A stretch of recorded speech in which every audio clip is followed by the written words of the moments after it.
Umusad na sa plenaryo ang impeachment complaint laban kay Vice President Sara Duterte. Nakitaan kasi ng probable cause ng House Justice Committee ang mga reklamo laban sa bise. Pero bago yan, una muna ang pinagdebatehan sa pagdinig kung dapat bang buksan ang kahon na naglalaman ng mga tax record ni VP Sara at ng kanyang mister. Nasa frontline ng balitang yan si Marian Enriquez.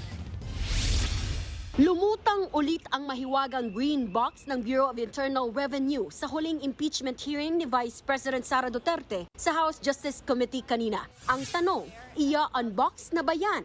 Laman kasi nito ang income tax return ni VP Sara at ng mister niyang si Attorney Mans Carpio. Kaya sagot ni mamamayang Liberal Party List Representative Leila De Lima, buksan na para magkaalaman.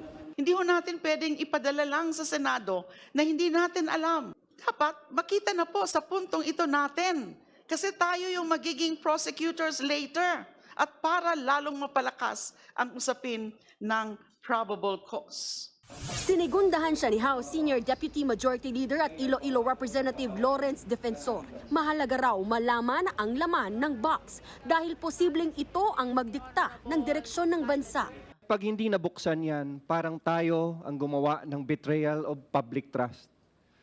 We should let the Filipinos see what's inside that box. Si Manila 6th District Representative Benny Abante naman gumamit ng Bible verse para ipunto kung bakit hindi dapat buksan ang box.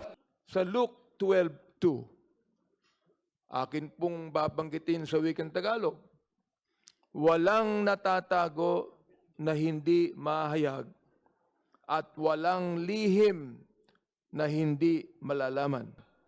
Keep it sealed right now. Di mo mas maganda na may suspense, eka nga. Giit pa ni Abante, hayaan na ang unboxing ng anyay Pandora's Box sa Senado. Bakit daw ba nagmamadali? Ganyan din ang posisyon ni Akbayan Party List Representative Shell Jokno. Ibigay na lang daw sa Senado na tatayong impeachment court ang pagbubukas ng tax record ng mag-asawang Duterte at Carpio. Dahil kung ang usapin ay ebidensya, sapat na raw ang nabulatlat sa Kamara.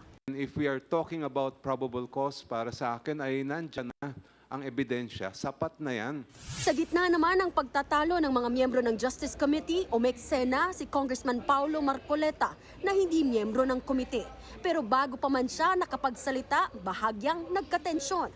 Pinuna kasi ni Abante ang maling pagtawag ni Committee Chairperson Jervy Luistro kay Marcoleta bilang her. I just would like to make it clear. He is he. He is he. I stand Is not corrected. in order, Madam Chair, because I just want to make, because you said twice her. All right. So I I'm would like to addressing find out him. if she is a she or a he. Sa huli, inaprubahan ng komite ang mosyong burahin. Sa record ang naging usapan na yan dahil wala daw itong kaugnayan sa dinidinig na impeachment complaint. Nang bumalik ang spotlight kay Marcoleta, sinabi nitong hindi siya tutol sa pagbubukas ng green box. Sabay bitaw ng iconic line mula sa pelikula. At sinabi rin po ni Popoy sa pelikula, I deserve an explanation. I deserve an acceptable reason.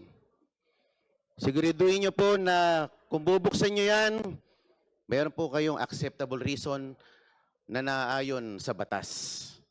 Pero parang may mali. Kaya umiksena naman si Akbayan Party List Representative Percy Sendanya. May nabanggit po kasi kanina na popo at basya na line po si Representative Marcoleta. Inattribute po niya yung explanation, deserve an explanation kay Popoy. Hindi po siya kay Popoy, linawin ko lang po. Ito po ay kay Papa P, kay Piolo Pascual sa pelikulang Starting Over Again. And I hope that as we decide on this matter, this will not lead us to starting over again. Sa huli, 38 kongresista ang bumoto na wag buksan ang BIR box ng mag-asawa. 6 ang nagsabing buksan.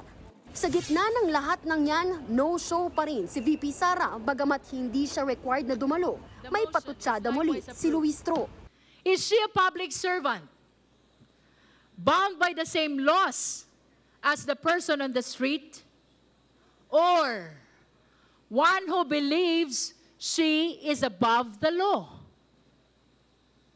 Siya ba ay lingkod bayan na yumuyuko sa batas? o isang makapangyarihang tao na gustong paluhurin ang batas. Pero nasaan nga ba ang bise sa gitna ng hearing? Sa isang post sa Facebook ng Office of the Vice President, makikitang dumalo si VP Sara sa pagbubukas ng isang pop-up exhibit tungkol sa mga naging vice-presidente ng Pilipinas sa isang mall sa Laguna. Samantala, sagot naman ni Luistro sa reklamong paglabag sa Bank Secrecy Law, breach of information security and confidentiality ng Anti-Money Laundering Act at Data Privacy Act na inihain ni Attorney Man Scarpio. Magreklamo na sila hanggat gusto nila. Ngunit hindi nito mababago ang isang simpleng katotohanan.